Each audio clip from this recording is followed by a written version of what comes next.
अस्सलाम वालेकुम रहमतुल्लाहि व बरकातुहू। दोस्तों, मेरा नाम शाकिर रज़ा ख़ान है और आप इस वक्त देख रहे हैं इनकलाब समाचार। इनकलाब समाचार में हम इस वक्त में 2024 लोकसभा चुनाव के रिज़ल्ट के ऊपर में विश्लेषण कर रहे हैं और विश्लेषण के लिए आज हमारे साथ में दो मेहमान मौजूद है। एक मेहमान जो है सलीम हक साहब है, ये MIM के एक्स नागपुर के प्रेसिडेंट और कोर कमेटी के मेंबर रह चुके हैं, साथ ही साथ सोशल एक्टिविस्ट है और तमाम पॉलिटिकल पार्टियों पर पैनी निगाह बनाए रखते हैं, सियासी समीकरण को अच्छे तरह से देखते समझते हैं।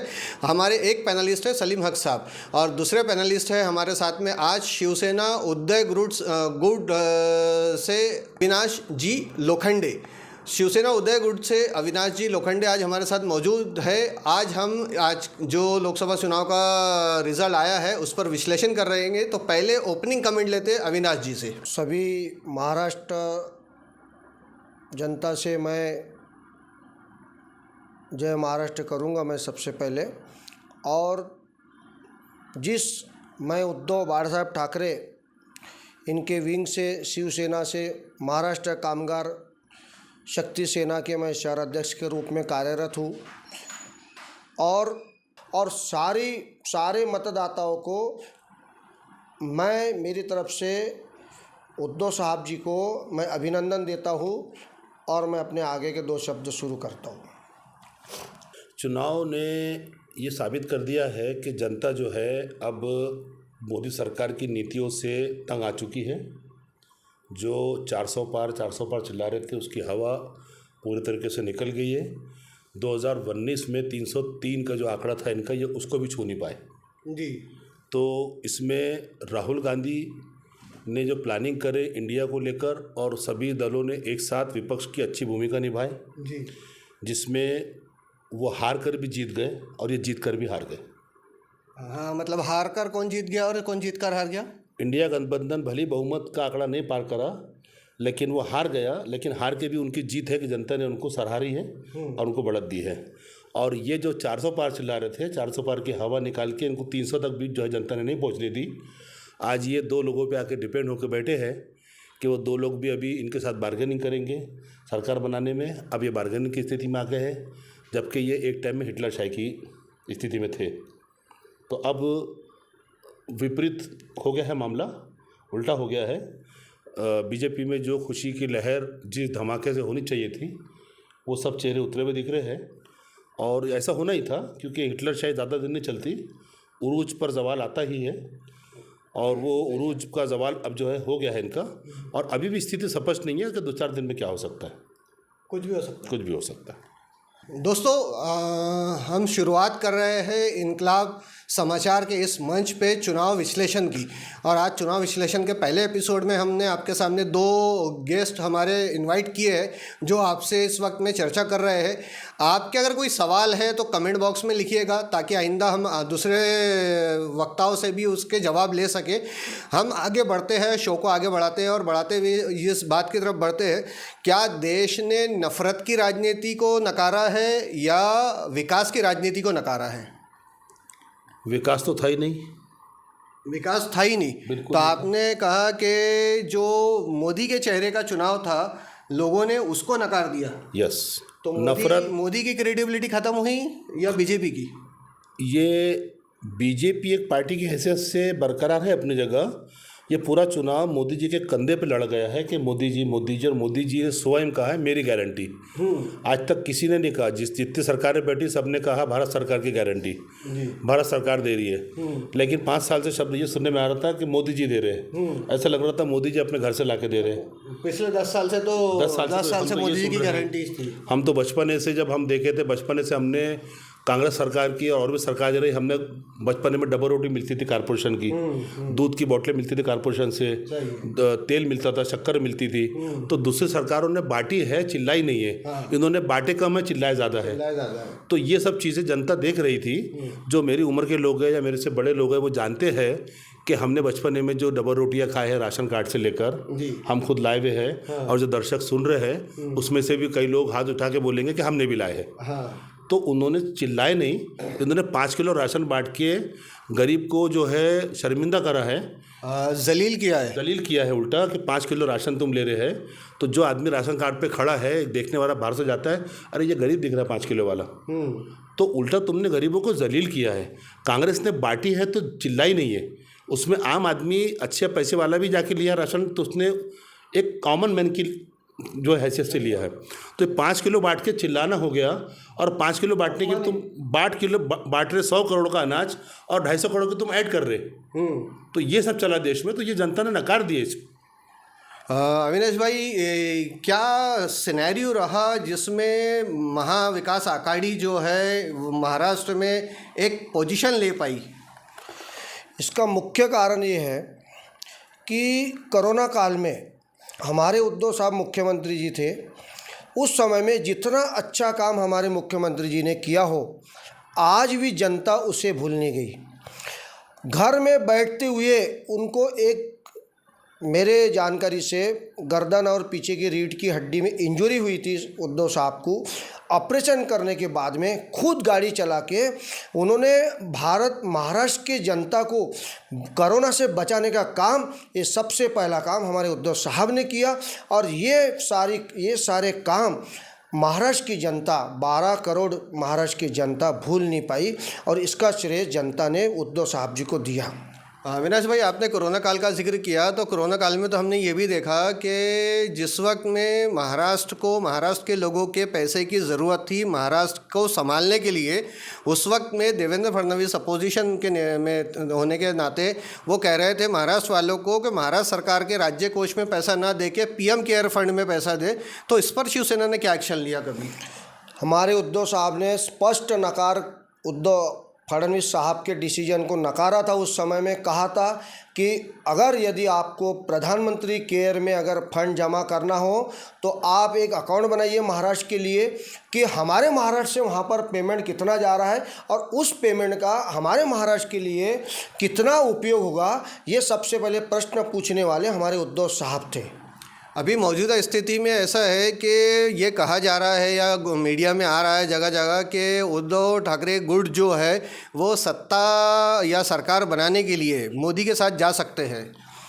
हमारे उद्धव साहब को इन्होंने जो 2.5 साल में जितनी ही यातनाएं दी, मैं नहीं समझता कि किसी परिवार के आदमी को या किसी अपने लोगों को, कोई अपना ही आदमी जितने बुरी तरीके से इन्होंने तोड़ फोड़ जो यातनाएं दी, CBI बिठाई उनके बच्चे पे, ED बिठाई उनके लोगों पे, उनके खुद पे ये सारे ऑफेंस झूठे लगाए गए हैं।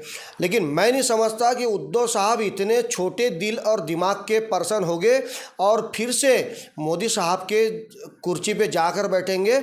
मैं नहीं समझता, क्योंकि मैं उस पार्टी का निष्ठावान कार्यकर्ता हूं, और उसी तरीके से महाराष्ट्र की निष्ठा अगर बरकरार रखनी है तो मैं नहीं समझता कि ये उद्धव साहब ये इतना बड़ा डिसीजन लेंगे। कितनी आपकी पार्टी की सीटें आई है इस वक्त महाराष्ट्र में? हमारे लोकसभा में 9 सांसद चुनकर आए हैं, और एक सांसद अमोल कीर्तिकर जी का एक 48 मतों से, पहले इन्होंने 2200 से उन्होंने फाइनल किया था कि 2200 से अमोल कीर्तिकर इतने मतों से चुन के आगे हैं, ये उन्होंने चुनाव आयोग ने घोषित किया था। उसके बाद में रिकाउंटिंग होने के बाद में फिर हमारे अमोल कीर्तिकर जी पीछे चले गए थे कुछ मतों से, और अब उन्होंने कोर्ट में जाने का फैसला लिया है। आने वाले 1-2 दिनों में कोर्ट का दरवाज़ा उन्होंने खटखटाने का काम किया है, आपको ये समझ में आ जाएगा। सलीम भाई, जैसा कि चुनाव के दौरान में एक तरफा चुनाव आयोग का कार्य पद्धति देखी गई है, तो ये क्या देश के हित में है? डिक्टेटरशिप में सब आ गया, सब CBI का इस्तेमाल हुआ है, UD का इस्तेमाल हुआ है, चुनाव आयोग का इस्तेमाल हुआ है, दबंगई का पूरा इस्तेमाल हुआ है जी। 2 मुख्यमंत्री जेल के अंदर है जी। कई छोटे मोटे नेता अंदर है जी। तो ये सब दबंगई जो है अब जनता ने नकार दी है। अब ये तो इनकी जो भाषा थी, उस भाषा को 400 को देखते हुए इन्होंने तो इस्तीफा दे देना चाहिए और अभी किसी और को चांस देना चाहिए बनाने के लिए। हाँ जी, जो दबंगई से लोग कर रहे थे, और भी लोग हैं बीजेपी में उस लायक जी। तो अब इन्होंने खुद बैक होकर, क्योंकि इनकी जो घमंड की भाषा थी वो लोगों ने नकार दिया है, तो अब इन्होंने दूसरों को आगे लाना चाहिए। लेकिन अब तो बीजेपी में 2 के सिवा कोई तीसरा बचा ही नहीं ना। ऐसा ये 2 ही बोलते हैं, और ऐसा देश की पूरी मिनिस्ट्री मीडिया भी तो दिखा रही है नहीं है ना हमारे कि मोदी नहीं तो कोई नहीं, मोदी के बाद कौन? मोदी जी के बाद में हमारे नागपुर से गडकरी साहब है। गडकरी साहब के तो टिकट के वादे हो गए थे आपके।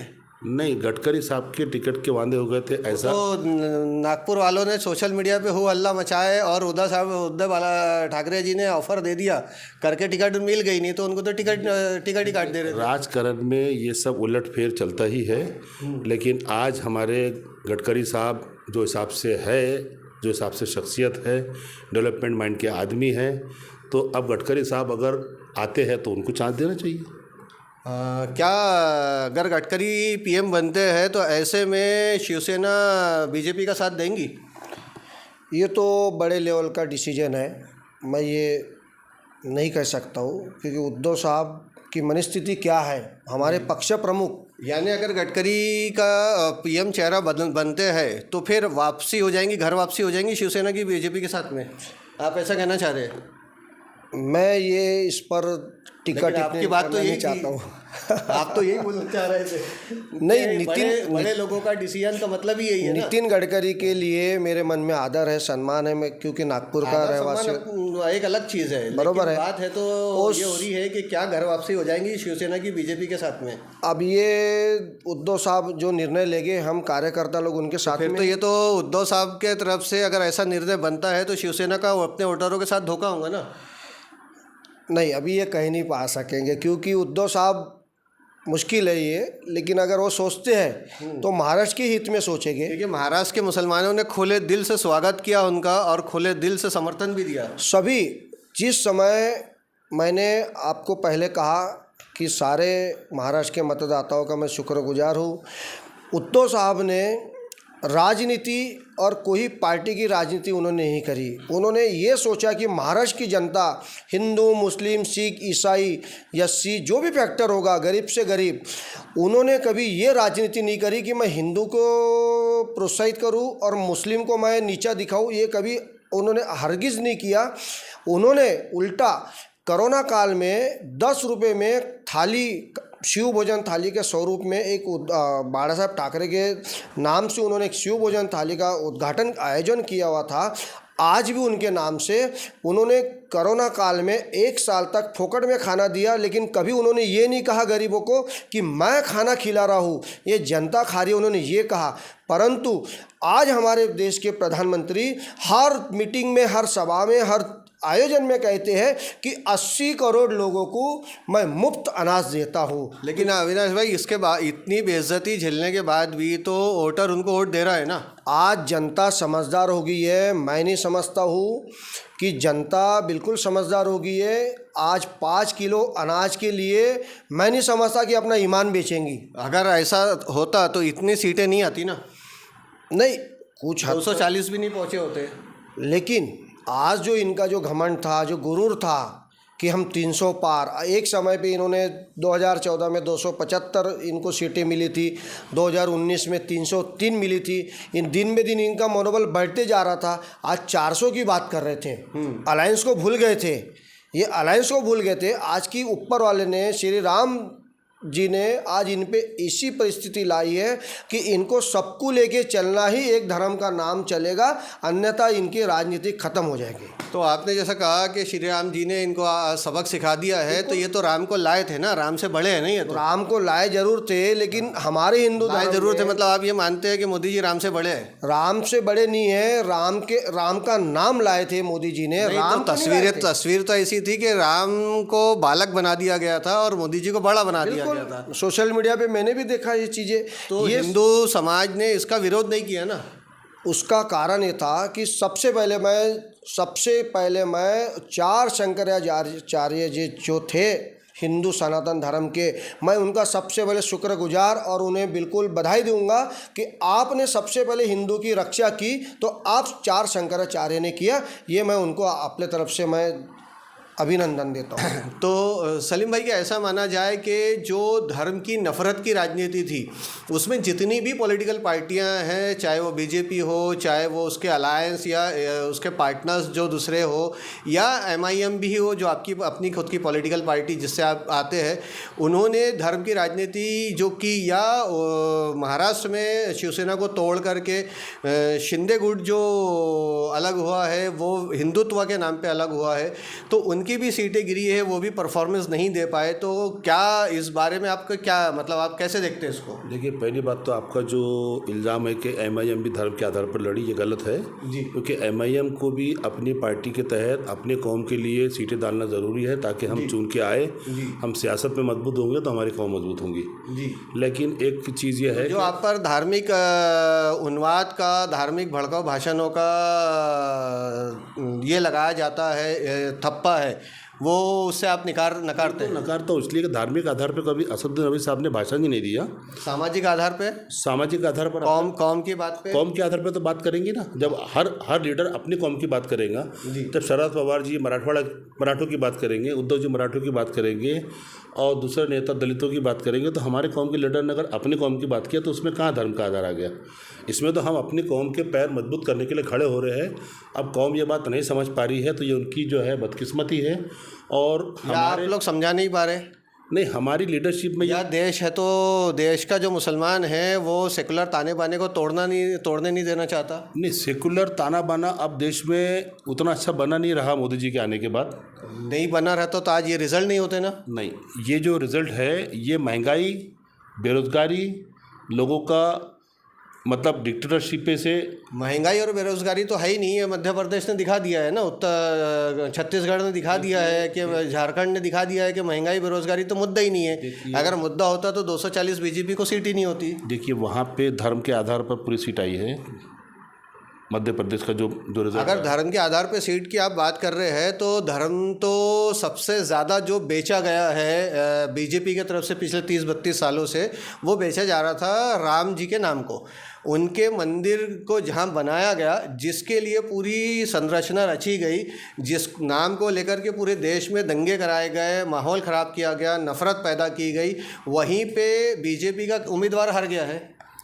ये इसका बड़ा कारण ये है कि वहाँ नज़दीक के लोग देख रहे हैं कि धर्म की राजनीति यहाँ पे की जा रही है। दूर के आदमी को ये बात समझ में नहीं आ रही। मध्य प्रदेश के आदमी को जो अयोध्या जाना है, मगर अयोध्या के आदमी को तो अयोध्या में रहना है ना, तो उसको मालूम है कि यहाँ पे क्या राजनीति हो रही है। दूर के आदमी को तो लग रहा है कि अभी हमको जो है अमित शाह जी फोकट टिकट देकर अयोध्या लेके जाएंगे। हाँ, वो ट्रेन से ले जाएंगे, है ना। तो मतलब मेरे टैक्स का पैसा रहेगा और उसको एंजॉय कोई और करेगा। यही बोलना। तो आम जनता जो अयोध्या के आसपास है, उन्होंने इसलिए नकार दी है कि भैया तुम पूरे हिंदुस्तान की जो राजनीति कर रहे हो, हमारे बिना भी यही कर रहे हो, तो उन्होंने वहाँ से उनको बाहर कर दिए।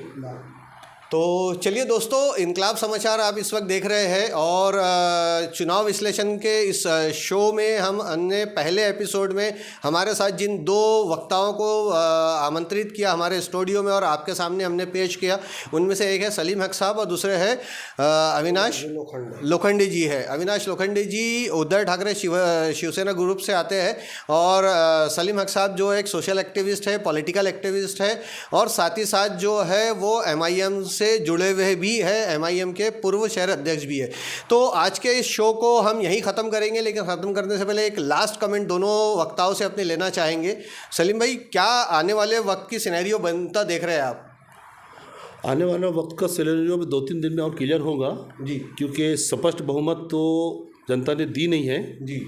अभी एनडीए के बाकी घटक दल अभी क्या सौदेबाजी करते हैं और क्या चीज़ सामने आती है जी, इसको समझने के लिए 2-4 दिन और लगेंगे शायद। अच्छा, अविनाश भाई, आपका क्या लास्ट कमेंट रहेगा?